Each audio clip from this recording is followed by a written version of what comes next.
The courtroom froze. A 12-year-old girl leaned back in her chair, arms crossed, smirking at Judge Judy, like the room was hers. "You don't scare me," she said, loud enough for the cameras to catch it. The audience gasped. Judy didn't blink. She just leaned forward, voice low and razor calm. 10 seconds later, the girl's smirk was gone, and the silence that followed felt like justice itself breathing in. What happened next? Nobody in that courtroom was ready for it. Before we dive in, tell me, where are you watching from? And hey, don't forget to smash that subscribe button. The gavel had not even struck yet, but everyone knew this hearing would not be ordinary. The courtroom still carried the tremor of that 12-year-old's defiance. Cameras blinked in silence. The audience shifted, unsure if they were witnessing confidence or chaos. Judge Judy did not move. Her pen rested perfectly still beside the case file. Only her eyes moved, sharp, unblinking, studying the girl who had just told her, "You don't scare me." The child's name was Emma Holloway. Blonde ponytail, folded arms, sneakers tapping in rhythm with her own impatience. Her mother, Melanie, sat beside her, polished, poised, and far too comfortable under the fluorescent lights. She whispered something to her daughter, half proud, half nervous. Emma smirked wider. Across the aisle sat Ms. Reeves, the volunteer accused of public humiliation. She clutched her folder like a shield, her knuckles pale. The audience could sense it already. This was not about a playground dispute. This was about power. Judy's voice broke the silence, calm and surgical. "Miss Holloway," she said, addressing the mother first, "you understand that you've brought your daughter here on a defamation claim against a school volunteer?" "Yes, Your Honor," Melanie replied smoothly. "That woman embarrassed my child in front of her classmates." "Embarrassed," Judy repeated softly. "And this happened where?" "At Lincoln Middle School. During recess." She shouted at Emma and made her apologize in front of everyone. The judge leaned back, unimpressed. "And why was your daughter apologizing?" Melanie hesitated. "Because she made a comment that was taken out of context." Judy's eyebrow rose, the smallest expression of skepticism, yet it filled the room like thunder. The camera panned slowly from Melanie to the child, who still looked unbothered. "Miss Reeves," Judy said next, "you'll have your chance. But first," she turned her eyes back to Emma. "Young lady, do you know why you're here?" Emma shrugged. "Because she embarrassed me. And now she's getting embarrassed back." A ripple of murmurs crossed the courtroom. The sound felt electric, part shock, part disbelief. Judy's hand moved toward the gavel but stopped halfway. She did not need noise to command attention. Instead, she smiled, a cold, deliberate smile that never reached her eyes. "You believe court is for revenge?" Emma's reply came without hesitation. "It's for justice." Same thing. The silence that followed was heavier than any lecture could have been. Even the camera operators froze. Judge Judy leaned forward slightly, her voice low enough that only the microphone truly caught it. "You're wrong," she said. "Justice is what happens when revenge runs out of excuses." Melanie shifted uncomfortably. Ms. Reeves' eyes glistened with something between relief and fear. The air felt charged again, the kind of tension that precedes revelation. Judy adjusted her glasses, her tone unchanging. "Let us begin." And as the bailiff called the first witness, the child's smirk returned, but not for long. Judge Judy turned to Emma and said quietly, "You're not on TikTok anymore. You're in my courtroom."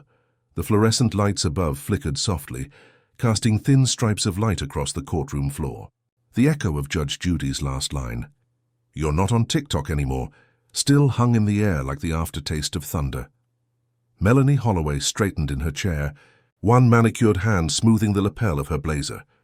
She carried herself with the polish of someone used to performing, not in courtrooms but in front of cameras. Her tone when she finally spoke was that of a woman defending an image rather than a principle. "Your Honor," she began, "my daughter has been through emotional trauma because of this woman's actions. Ms. Reeves humiliated her in front of an entire class. She screamed at her, called her disrespectful and forced her to apologize publicly. My daughter was mortified. That video went viral for a reason. People saw how unfairly she was treated." Judge Judy didn't interrupt. She let silence work the way only she could, as truth serum. Melanie misread it as weakness and continued. "Emma's only 12, but she's smart, confident. Some people don't like confident young women. They mistake it for disrespect.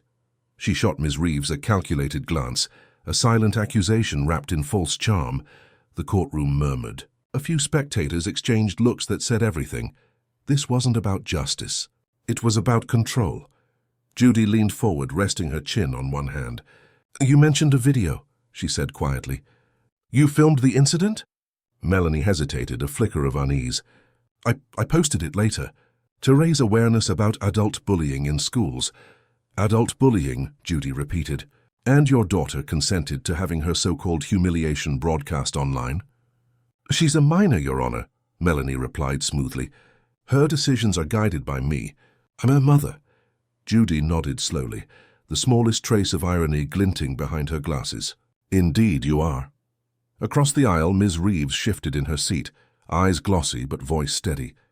"Your Honor, may I respond?" "Go ahead," Judy said, her gaze never leaving Melanie. Ms. Reeves clasped her trembling hands together. "I didn't yell at Emma. I asked her to apologize to another student she'd called names. It was supposed to be a moment of learning, not punishment. I never imagined her mother would—" She swallowed, her voice breaking. "Turn it into a show." Melanie's lips tightened. "You're twisting the story." "No, ma'am," Judy cut in sharply, her patience thinning. "What she's describing sounds like parenting, something you seem to have outsourced to the internet." A quiet gasp rippled through the room. Even Emma flinched. Her gaze darted between her mother and the judge, confusion flickering beneath the arrogance. Judy's eyes softened just enough to notice it. The child wasn't cruel. She was echoing cruelty. "Ms. Reeves," Judy said, "you mentioned a video. Do you have it?" Ms. Reeves nodded, sliding a USB across the table with trembling fingers. Judy gestured to the bailiff. "Let's see this awareness campaign." The screen blinked to life, and within seconds laughter filled the courtroom. Not from the crowd, from the video itself. A mother laughing while her daughter filmed a grown woman's humiliation. The courtroom lights dimmed as the video began to play. A shaky camera phone captured the moment in pixelated cruelty. Ms. Reeves standing in front of a playground crowd, her tone calm but firm. "You owe her an apology." "Emma," she said in the clip, but what came next turned stomachs. The sound of a mother's voice, a Melanie's voice, laughing from behind the camera. "Make sure they can see your face, baby, louder." The real laughter wasn't from children. It was from the one holding the phone. In the courtroom, the silence was suffocating. Even the whir of the air conditioner sounded intrusive. The footage ended abruptly with Melanie's voice saying, "Perfect. We'll post that later." The screen went black. Judy didn't speak immediately. She let the silence settle, the kind that forces truth to crawl out of the dark on its own. Then a single click of her pen. "Miss Reeves," she said, her tone steady. "That was your voice." Ms. Reeves nodded. "Yes, Your Honor. I didn't know she was recording. I didn't know it would end up online." Her hands trembled in her lap. "All I wanted was for the children to understand respect, to make things right." Melanie leaned forward, defensive now. "That clip doesn't show everything. You made my daughter cry. You humiliated her." But the judge raised one finger, silencing her without a word. Judy's authority didn't need volume. It needed presence. "Ms. Reeves," Judy continued, "what was Emma apologizing for?" The volunteer hesitated, glancing at the little girl, then at the cameras. She called another student a name, something cruel. And when I asked her why, she said, "Because my mum says some people deserve to feel small." A low murmur rippled through the audience. Melanie's posture stiffened, her lips parting in disbelief. But Judy was watching Emma now. The girl's face was unreadable, confusion warring with pride like she didn't yet know which one to wear. "Is that true?" Judy asked quietly. Emma's fingers picked at her sleeve. "I don't remember. You don't remember or you don't want to." Judy's voice was soft, not scolding. Melanie intervened again. "Your Honor, she's a child. You can't expect her to—" "Then you answer," Judy snapped, turning her gaze to the mother. "Why were you laughing?" Melanie blinked, caught between indignation and fear. Because it was ironic." The woman embarrassed herself. "I didn't realize people would what?" Judy interrupted, eyes narrowing. "See the truth?" The mother swallowed hard, words evaporating into the heavy air. The judge finally turned back to Ms. Reeves. You said this video went viral. Do you know how many views it received? Ms. Reeves nodded weakly. Almost 1 million, Your Honor. People shared it as proof that adults can't handle confident kids. A slow exhale escaped Judy's lips. Confident, she repeated. Is that what we call it now? She motioned to the bailiff to pause the video on the frame, where Melanie's laugh could still be seen. Mouth open, triumphant, while her daughter smirked beside her. Judy tapped the screen lightly with her pen. I want to know who uploaded this, she said, and as Melanie hesitated, the smirk on her daughter's face returned like muscle memory. The still image froze on the screen, a mother mid-laugh. Her daughter beside her, the volunteer humiliated in the background. The moment felt suspended in air, like justice itself was holding its breath. Judge Judy folded her hands on the desk.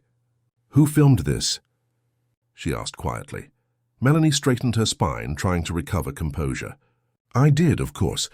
I document everything and to protect my daughter. To protect her, Judy repeated. Her voice was soft, but the silence afterward made it sound thunderous. And who uploaded it? I did that too, Melanie replied quickly, as though control of the narrative could still be salvaged. It was meant to show what happens when adults abuse their power. Ms. Reeves looked down, biting her lip to stop it from trembling. Emma sat rigid, the glow of the courtroom light reflected in her nervous eyes. Judy leaned forward. So you filmed a video, uploaded it online, and millions of strangers watched a child berate a grown woman, all in the name of awareness. Melanie nodded once. Exactly. Interesting, Judy said. She reached for the folder the bailiff had placed before her. The thick manila edges whispered against the desk as she opened it. Because this document suggests otherwise, the mother blinked. What document? The one that came from your channel's public business page, Judy replied. She slid the paper across the bench. It states you're the registered owner of a monetized YouTube series titled Emma Teaches Adults Lessons. A collective murmur rippled through the courtroom. Cameras flashed as producers exchanged glances. Even the bailiff's jaw tightened. Judy's voice sharpened. Does that sound like awareness to you, Ms. Holloway? Or entertainment? Melanie's face drained of color. That's not the full story. It's satire. People loved it. It helps kids stand up for themselves. By mocking adults? Judy's words landed like cold steel. By teaching a child that humiliation is empowerment? Emma looked at her mother, confused and frightened. Mom, she whispered. But Melanie didn't look at her daughter. She was staring at Judy now, eyes wide, hands fidgeting. We just wanted to show confidence. That's all. The judge's tone lowered, quieter but heavier. You didn't show confidence, Miss Holloway. You showed cruelty. And you called it content.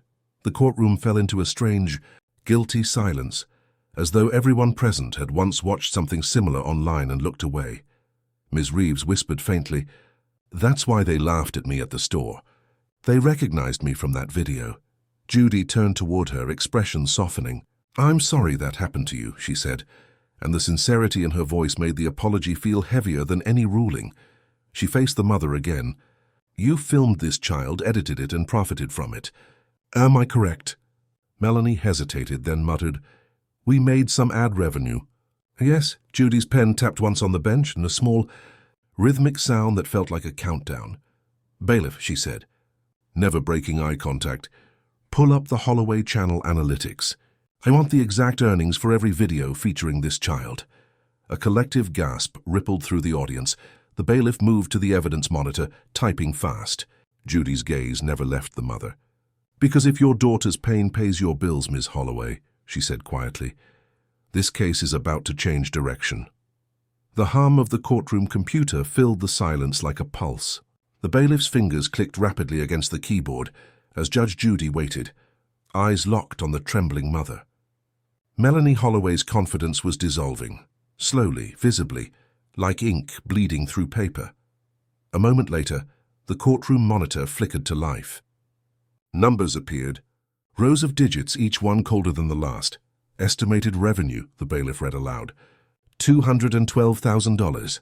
Gasps broke across the room. Even the camera operators looked up from their lenses. Judy leaned back, voice cutting through the shock with surgical precision. $200,000, she repeated. From a series where your 12-year-old child verbally attacks adults on camera. Melanie tried to laugh, but the sound cracked mid-air. It's entertainment. People watch reality TV all the time. It's harmless. Harmless, Judy echoed, folding her hands. And what did you teach her in the process? That humiliation equals fame. Emma sat small in her chair now, her knees drawn together, the glow of the monitor painting her face in pale light. She didn't understand the numbers, but she understood shame.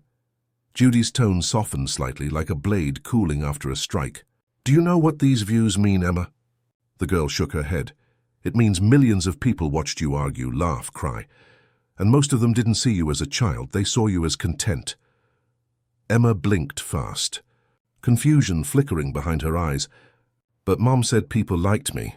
Judy's gaze slid toward Melanie. And I'm sure she did. Her voice sharpened again.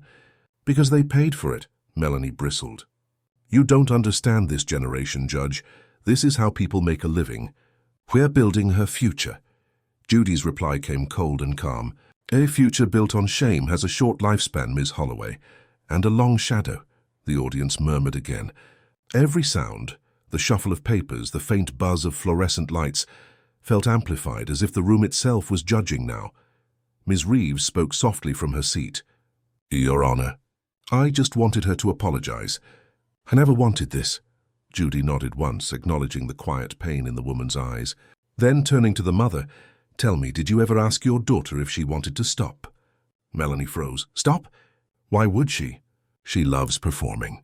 Judy's voice dropped lower. Children love many things, until adults teach them what gets applause. Melanie's lips parted, but no words came. Emma stared at the floor, small shoulders trembling. The weight in the room shifted, pity replacing outrage, sorrow replacing spectacle. Judy took off her glasses, setting them down slowly. This court isn't here to cancel you, Ms. Holloway, she said. It's here to show you what accountability looks like. She looked at the bailiff. Pull the most recent video, the one posted 3 days ago. The bailiff nodded, opening a new file. The screen lit up again, and the first frame froze the entire courtroom. Emma, staring into the camera, saying with a proud smile, This week, I'm teaching Judge Judy a lesson. The video froze mid-frame. Emma's young face glowing from the courtroom monitor, eyes defiant, voice frozen in pride. This week, I'm teaching Judge Judy a lesson. A hush fell over the room. For a heartbeat, even the lights seemed to dim. Judy's expression didn't change, but the silence she allowed to stretch afterward was deafening. When she finally spoke, it was slow, deliberate. Play it? The bailiff pressed enter. Emma's voice filled the courtroom. Some judges think they're always right, but I'll show her that kids aren't dumb. We know what's fair. Then, laughter, not hers, Melanie's. The camera had panned slightly, catching her reflection in a mirror behind her daughter. She was directing, coaching, controlling. The laughter ended abruptly when Judy raised a hand. Stop! The monitor froze again, the mother's grin still flickering in the frame like a ghost. Ms. Holloway, Judy said quietly. Did you approve this? Melanie hesitated. It was a joke. We planned to take it down. Judy leaned forward. But you didn't. And you brought your daughter here to sue someone for humiliation. While you humiliate her for profit, the mother's facade began to crumble. You're twisting things. No, Judy said, her voice like ice. I'm untwisting them. Then she turned to Emma, not as a judge, but as a human being. Her tone softened, the edges melting into something warmer. Emma, can I ask you something? No one else will talk. Just you and me. The girl hesitated, then nodded. Do you understand what honesty means? Emma looked up, uncertain. Telling the truth? Yes. And do you understand what humiliation feels like? Her lip quivered. When people laugh at you. Judy nodded. Right. And what if someone laughed at you just to make money? Would that be fair? Emma's throat tightened. No. Melanie shifted.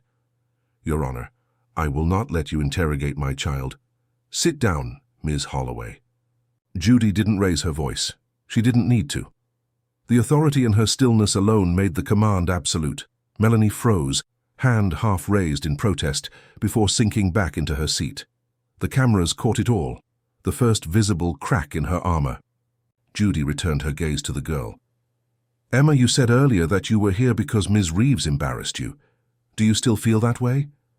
Emma's fingers fidgeted in her lap. "I don't know. You can say whatever you want. No one will interrupt you." The child's voice dropped to a whisper. "I didn't want to make that video." Judy leaned closer, her tone steady. "Say that again, sweetheart." Emma's eyes welled up. "I didn't want to make that video." The audience gasped softly, the sound rising and falling like a wave. Melanie's face drained of color. For the first time, Emma looked smaller than her voice, a child stripped of a role she never chose to play. Judy sat back slowly, eyes never leaving the trembling girl. "Then I think we just found the truth," she said softly. "And it's not the one you rehearsed. If you were sitting in that courtroom, what would you do, and stay silent or speak up?" The echo of Judge Judy's words, "It's not the one you rehearsed," hung in the courtroom like dust in sunlight. Every pair of eyes was locked on the girl. Emma's lips trembled, her hands twisting in her lap, fighting a war between fear and relief. Judy's tone shifted, calm and low, like someone guiding a frightened bird out of a cage. "It's all right, Emma. Take your time. No one here will laugh." The child's voice was barely audible. "She made me do it." It was a whisper, fragile and almost lost to the hum of the cameras, but the microphone caught every syllable. The room froze. Judy didn't react immediately. She let the silence breathe, gave it room to expand until it filled the courtroom, seeping into every corner. Then, softly, she asked, "Who made you do it?" Emma's eyes darted toward her mother. Melanie's stare was sharp, warning, desperate. A silent command. Judy saw it. Everyone did. The girl's voice cracked. "Mom said, people like watching me talk back, that it makes me special." A wave of murmurs rippled through the gallery. Melanie shot up from her seat, voice breaking through the silence like glass. "That is not true. She's confused, Your Honor. She doesn't understand how editing works." "Sit down," Judy said again without raising her voice. This time it was not a command. It was a sentence. The bailiff's subtle step forward made it final. Melanie's breath faltered. She lowered herself back into the chair, her expression collapsing into something halfway between fear and fury. Judy turned back to the girl. "And did you want to make those videos, Emma?" The child shook her head. "Sometimes at first.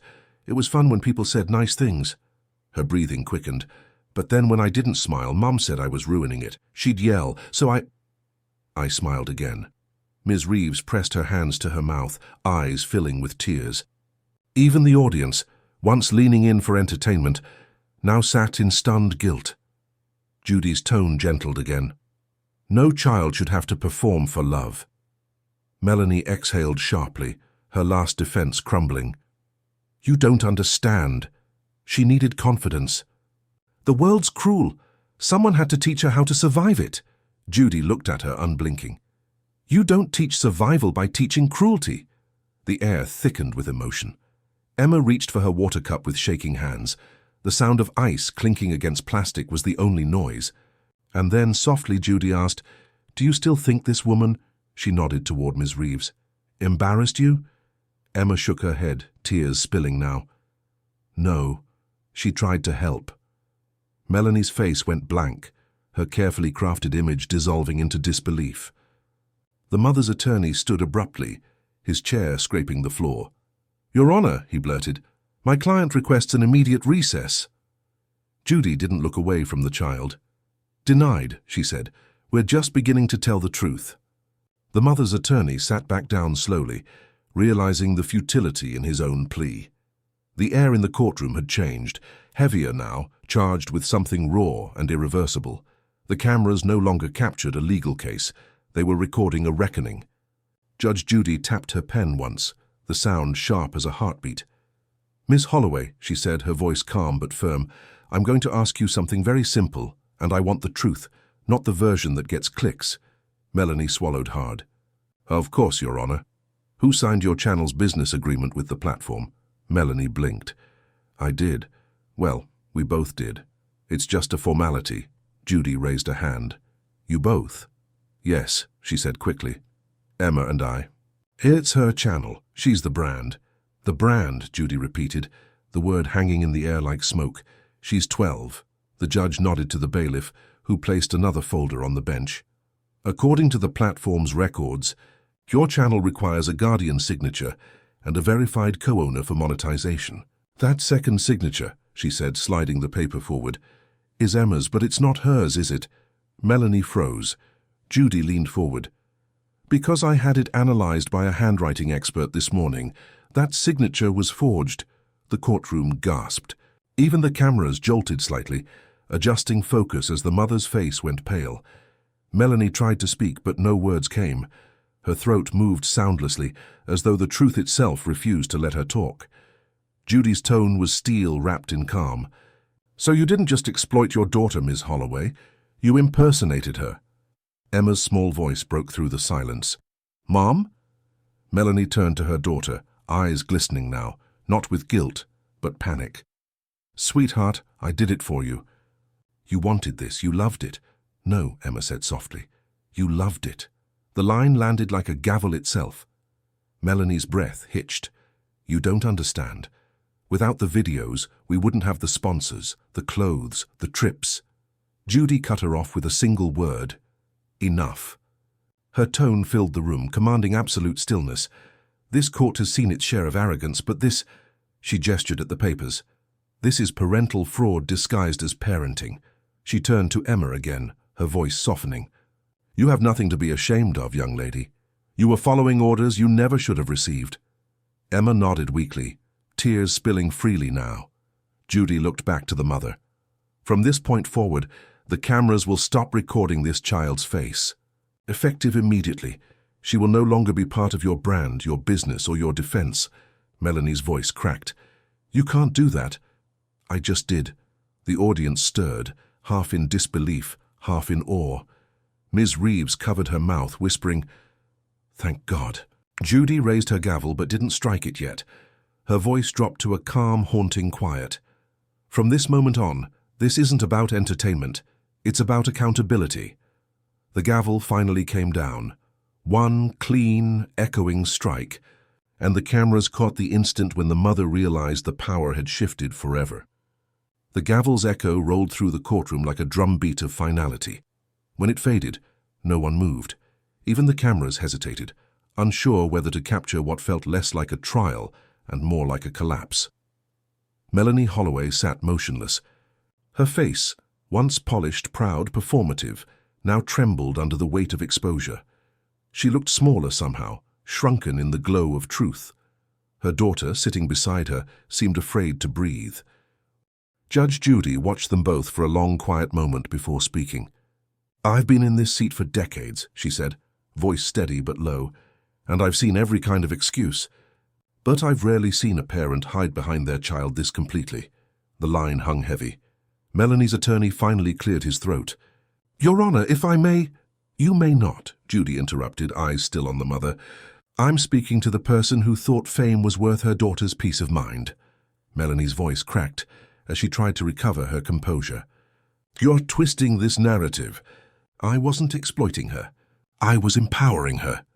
By forging her name? By teaching her that cruelty gets applause? Judy asked, unblinking. Tell me, Ms. Holloway, what exactly did you empower her to become? Melanie's silence said everything. Emma sniffled softly beside her, tears tracing clean lines down her cheeks.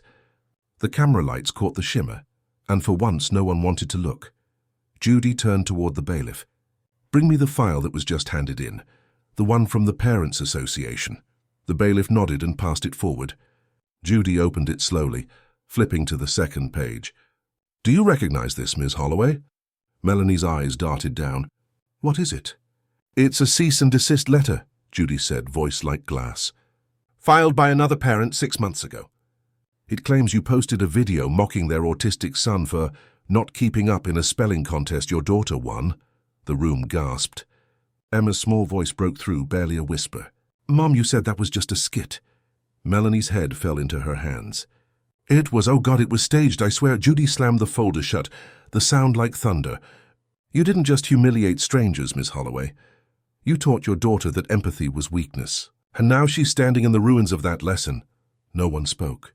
Even the audience, a sea of quiet witnesses, looked away. Judy leaned forward, her tone quiet again. "Emma," she said gently, "I want you to hear this. You did nothing wrong. The adults failed you. Every single one of them." Emma nodded slowly, wiping her face. Then Judy turned back to the mother. "But failure doesn't erase responsibility. You built an empire out of your child's innocence. And now it's time to pay the debt." The judge signaled the bailiff. "Let's proceed with the financial disclosure. I want every dollar from those videos accounted for." The mother's breathing quickened, panic flooding her face. She knew what was coming next, and for the first time her mask was gone. "Do you think remorse should ever erase guilt? Or does justice demand punishment no matter what?" The papers spread across the judge's bench like fragments of a shattered mirror. Each page reflected a different kind of greed. Ad contracts, sponsorship deals, merchandise receipts, all tied to a smiling child who had never been old enough to sign them. Judge Judy flipped through the documents silently, her expression unreadable. Every rustle of paper seemed to echo off the courtroom walls. Finally, she looked up. "Ms. Holloway," she said evenly, "this is not a case anymore. It's an autopsy of your choices." Melanie swallowed hard, eyes darting between the documents and her daughter. "You make it sound so ugly," she said weakly. "We weren't doing anything different from what other families do. You know how many kid influencers there are." "This is how the world works now." Judy's gaze hardened. "The world doesn't make you sign your child's name on a contract." "You did that?" The mother's voice rose, panic cutting through her composure. "I had to. They wouldn't let us monetize without a co-signature, and I couldn't risk losing momentum. The algorithm punishes you if you stop posting. 1 week off and the views drop. You wouldn't understand the pressure." The judge leaned forward slowly. "The algorithm," she repeated. "That's who you answer to. Not your conscience. Not your child. The algorithm." The words fell like a hammer. Ms. Reeves spoke softly from the witness chair. "It's never just one video. Once it starts working, it's like a trap. You keep doing more, anything to keep people watching." Her voice trembled, but her eyes stayed on Emma, not the mother. "Except this time the person paying the price couldn't walk away." Judy nodded. "That's the chain I see here. A child at the bottom, an audience above her, and her own mother holding the camera." Melanie's jaw clenched. "You don't get it. I did everything for her future." "No," Judy replied. "You did it for your own reflection." The courtroom stilled again. Even the sound of the air vents seemed to fade. Judy picked up one of the contracts. "These sponsors, Glam Kid Cosmetics and Little Leaders Apparel, Parent Vision Network, all paying for a persona, not a person. Tell me, Miss Holloway, how much of this money went to your daughter's future?" Melanie hesitated. "It's in a shared account, accessible by you." Yes, Judy closed the file and exhaled sharply. "And how much went to her education fund?" The mother's lips trembled. "None yet. We plan to—" "That's enough." The judge's tone cut through her words like steel. "You built your success on a child's humiliation, then called it empowerment. You monetized moments that should have required an apology." She leaned forward again, her voice quiet but carrying the weight of the entire room. "And the worst part, you convinced her it was love." Emma's tears fell silently onto the table. Judy's pen tapped once. "We'll now hear from the handwriting analyst," she said, signaling the next witness. "And I suspect what they reveal will make this exploitation look like mercy." The bailiff opened the side door, and a man in a grey suit entered, the handwriting analyst. He carried a slim black folder under his arm and walked with the quiet certainty of someone bringing the final piece of a puzzle. He nodded toward Judge Judy before taking the stand. "Your Honor, I've reviewed the signatures provided from both the YouTube contracts and school documents for comparison." Judy gestured for him to continue. "The signatures on the content contracts are not consistent with Emma Holloway's writing samples. In fact," he paused, glancing at the trembling child, "they show clear signs of adult mimicry, a forged attempt to appear juvenile." The courtroom reacted in low murmurs. Judy raised her hand and the noise stopped instantly. "Can you tell who signed it?" she asked. The analyst nodded. "Yes. Based on the stroke patterns and pressure index, it matches the handwriting of the mother, Melanie Holloway." The mother exhaled sharply. the sound like a crack through glass. "That's ridiculous," she blurted. "I didn't forge anything. I helped her sign." She was nervous. Judy's tone was calm, lethal. "You helped her sign or you signed for her?" Melanie's mouth opened, but no sound came. Her silence was louder than any confession. Judy's voice softened slightly, but the words still carried weight. "You didn't just take your daughter's name. Miss Holloway, you took her voice." The mother's eyes glistened, tears forming but never falling, pride clinging to her even now. Ms. Reeves watched silent, her own hands clasped tightly. The crowd barely breathed. Every movement in the room felt magnified, every heartbeat audible. And then the quiet cracked with a whisper. "I didn't want to stop," Emma said suddenly. Every head turned. Judy looked at her gently. "What did you say, sweetheart?" The child swallowed hard, her words trembling out. "I didn't want to stop making videos because when I stopped, she stopped loving me." The air went still. Melanie's breath caught in her throat. "Emma, don't," she whispered, but it was too late. The truth had finally broken loose. Judy leaned forward slowly, her expression unreadable, voice low and almost maternal. "You think your mom loved you because of the videos?" Emma nodded, eyes wet, face crumpling. "She smiled at me more when people liked them." The sound that came from Melanie wasn't a sob or a cry. It was something in between, a strangled noise of denial and grief colliding. "That's not true," she choked. "I love you no matter what." Judy didn't interrupt. She just waited. Emma's voice came again, smaller this time. "Then why did you get mad when the views went down?" Melanie covered her mouth, tears finally breaking free. The courtroom seemed to pulse with silence, no one daring to move, as if sound itself might shatter the fragile truth hanging in the air. Judy spoke finally, her tone soft but grave. "That, Miss Holloway, is the most honest testimony we've heard today." She glanced toward the cameras, then back at the trembling mother. "And it didn't come from you." Judy closed the file gently. "We're taking a brief recess," she said quietly, "because even justice needs a moment to breathe after hearing something that human." The sound of the gavel announcing recess faded into a low, uneasy hum.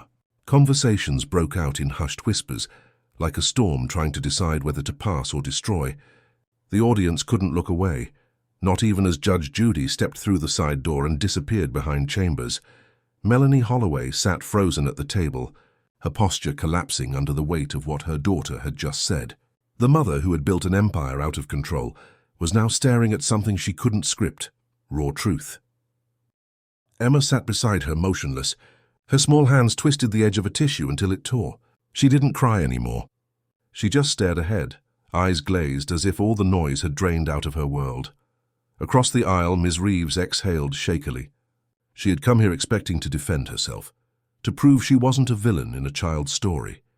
But now, watching the mother and daughter sit in the ruins of their own performance, she felt no victory, only sorrow. The cameras zoomed out, capturing the silence that had replaced all the spectacle. Even the producers behind the glass were quiet, their hands hovering over switches they suddenly didn't want to touch. When Judy returned, she carried no file, no papers, just her glasses and the same composure that made her both feared and revered. But her eyes had softened just slightly. She took her seat, looked around the courtroom and spoke calmly. "What we just witnessed wasn't a legal confession," she said. "It was a human one." Melanie's eyes darted toward her daughter, desperate to speak, but Judy held up a hand. "Not yet," she said. "Right now, this child deserves silence and not defense." The room stilled. "Emma," Judy continued gently, "you've been very brave today. I'd like to speak with you privately for a moment, without cameras, without noise." Emma nodded timidly. Judy gestured to the bailiff, who guided the girl toward her chambers. The heavy door closed behind them, leaving the courtroom suspended in stillness. Melanie's attorney leaned in, whispering, "You need to prepare for sanctions." "I don't care about money anymore," she murmured, eyes still fixed on the closed door. "I just want her to look at me again." Minutes later, the door reopened. Emma walked out slowly, eyes red but calm. Judy followed, her expression unreadable. The judge returned to her bench. "We'll reconvene now," she said softly. "And before I make any decision, I want to remind everyone, this case was never truly about defamation." Her gaze settled on Melanie. It's about the defamation of trust. The mother's face crumpled. Words formed but none came out. She just nodded weakly, tears tracing paths through her makeup. The cameras captured the smallest movement, Emma shifting closer to her mother, not with affection, but with the quiet instinct of a child who still wanted safety. Even from the person who broke it. Judy picked up the final file from her desk, holding it like a verdict waiting to breathe. This, she said, is what happens when fame meets consequence. Judge Judy laid the final file flat on the bench. The pale blue folder looked almost harmless, but its weight changed the air. Everyone in the room could feel it, that quiet electric tension right before something permanent breaks.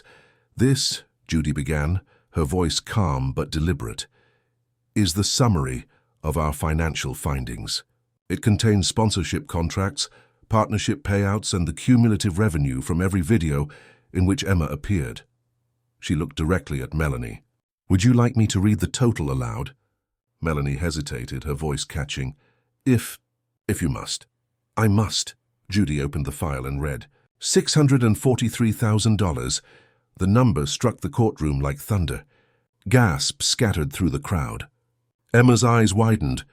She looked at her mother as though seeing her for the first time. Judy closed the folder gently. That's nearly $2/3 of $1 million. Miss Holloway, every cent built on your daughter's humiliation, your manipulation, and your audience's appetite for cruelty. Melanie's shoulders shook. I was going to save it for her college fund. I swear I— No, Judy interrupted. You were going to save your image. You wanted the world to think you were raising a prodigy when you were raising content. The mother buried her face in her hands. The quiet sound of her sobbing filled the space, but Judy didn't look away. She turned to the bailiff. Effective immediately, the Holloway channel is to be terminated from all active monetization. All content involving Emma Holloway must be removed within 72 hours. Any attempt to re-upload or distribute said material will result in further civil action. The audience murmured in disbelief. Cameras tilted, zooming in on Judy's steady expression, the embodiment of justice stripped of spectacle. Melanie's voice cracked as she lifted her head. You're destroying us. No, Judy said evenly. You destroyed yourselves the day you traded parenting for performance. She took a long pause, then turned to Ms. Reeves. As for the defendant, this court finds in your favor. Damages for defamation and emotional distress will be paid from the revenue account in question. Ms. Reeves gasped softly, relief and heartbreak flooding her features all at once. She didn't smile, she just nodded, whispering, Thank you. Melanie slumped back in her seat, eyes hollow. You can't take away my work. This was my career. This wasn't work, Judy replied. Work builds. This broke. Emma looked up timidly. What's going to happen to us now? Judy met her eyes, and for a moment the courtroom felt like a living room. Her voice softened. What happens now, young lady, is called healing. It's slow, but it lasts. The girl nodded, a small flicker of understanding crossing her tear-streaked face. Melanie looked at her daughter, reaching out a trembling hand. Emma? But the child turned first to Ms. Reeves, the woman she once mocked, and reached for her hand instead. The gesture was small, but it broke the room open with emotion. Judy glanced toward the cameras. Let this be a warning, she said, her voice carrying through the air like truth itself. If you turn a child into a product, don't be surprised when the world demands a refund. The courtroom was quieter than it had been all day. The tension that once hummed through the air was gone, replaced by something softer. Grief, maybe, or the hollow echo of truth after it's spoken aloud. The cameras kept rolling, but now their purpose felt different. They weren't capturing entertainment anymore. They were capturing consequence. Judge Judy sat back in her chair, glasses low on her nose, watching the scene unfold before her, the fallen mother, the trembling child, the volunteer holding her hand as if to steady the entire room. Before I deliver my final statement, Judy said, her voice low and deliberate, I want to ask one last question. Her gaze moved to Emma, not with authority this time, but with care. Do you know what respect means now, sweetheart? The little girl looked down, thinking for a long moment. Her voice came out small but steady. It means not laughing when someone else is hurting. A hush fell across the gallery. It wasn't the dramatic silence of shock, it was reverence. The kind that comes when innocence finally meets understanding. Judy nodded slowly, her eyes softening. That's a better definition than most adults could give. Melanie's hand hovered, unsure whether to reach for her daughter. Her voice, when it came, was quiet, stripped of the arrogance it once carried. "Emma, I'm sorry," she whispered. "I thought I was making you strong. I didn't realize I was just making you lonely." Emma didn't respond right away. Her small hand squeezed Ms. Reeves's gently. Then she turned and whispered, "I just wanted you to like me when the cameras weren't on." The mother broke. The sound that escaped her wasn't anger anymore. It was raw, aching guilt. "I do," she choked. "I do, baby. I just forgot how." Judge Judy let the silence hold for a while before speaking again, her tone now more human than judicial. "This court cannot repair every wound, but it can make sure no one profits from them again." She turned to the clerk. "Ensure that the funds from the channel's closure are redirected to a trust in Emma's name. Educational purposes only." The clerk nodded. Judy looked toward the cameras again. Her words were no longer part of the ruling. They were something closer to a plea. Fame without conscience is a kind of poverty. You can buy everything with it except peace. A collective stillness followed. Even the producers behind the glass lowered their eyes. Melanie reached out once more. This time Emma didn't flinch. Their hands met, awkwardly, uncertainly, but it was a start. The judge leaned back. The sunlight through the window had shifted, painting long golden lines across the floor. The mood in the room had changed with it, from confrontation to quiet reckoning. Judy spoke one final time before raising her gavel. "What you choose after today will decide whether this ends as tragedy or lesson. I hope you pick lesson." The gavel rose slowly, the polished wood catching the light, and as it came down, the room seemed to exhale, ending not with applause but with silence deep enough to feel sacred. Before you hear the verdict, ask yourself, can anyone truly change, or do people just get better at hiding who they are? The sound of the gavel's final strike echoed like a heartbeat in a room that had finally learned to breathe again. When the echo faded, no one moved. The audience, the cameras, even the air, all seemed to wait for the words that would give this silence meaning. Judge Judy didn't look down at her notes. She didn't need to. Her voice came quiet, measured, carrying the weight of everything that had unfolded. "This court finds in favor of the defendant, Ms. Reeves," she said. "The claim of defamation is dismissed with prejudice. Damages for emotional distress are awarded to the defendant, payable from the revenue account tied to the Holloway channel." Melanie's shoulders slumped. It wasn't shock this time, it was surrender. For the first time, her face wasn't playing to a camera. There were no angles left to perform from. Judy continued, her tone softening, though the steel beneath it never disappeared. "This judgment is more than numbers or names.